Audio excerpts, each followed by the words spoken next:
शिवसेना ठाकरे गटाचे खासदार संजय राऊत यांच्या एका ट्विटवरनं राजकीय वातावरण प्रचंड तापलंय।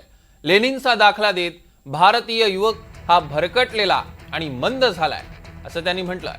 दरम्यान राऊतांच्या याच टीकेवर भाजपचे नेते नवनाथ बंद यांनी त्यांच्यावर जोरदार पलटवार केला।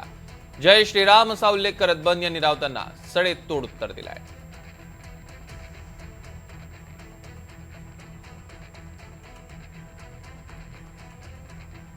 दरम्यान राऊतांच्या याच टीकेवर मंत्री उदय सामंत आणि बावनकुळे काय म्हणाले आहेत बघूया।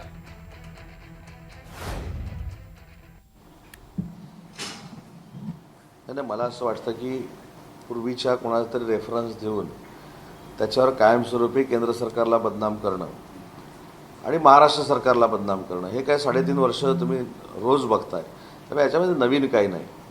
देशातल्या युवा वर्गाला केंद्र शासनावर विश्वास आहे। देशातल्या युवा वर्गाला माननीय नरेंद्र मोदी साहेबांवर विश्वास आहे, पंतप्रधानांवर विश्वास आहे। त्याच्यामुळे या ट्विटची कोणी दखल घेणार नाही याची मला पूर्ण खात्री आहे। संजय राऊतजींनी जहाल आतंकवादाचा विचारावरची तरुण पिढी निर्माण करण्याचा विचार सोडला पाहिजे।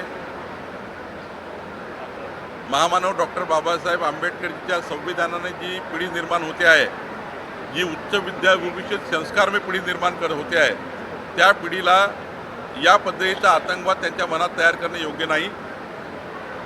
या महाराष्ट्राचे संस्कार संस्कृती कायम राखली गेली पाहिजे।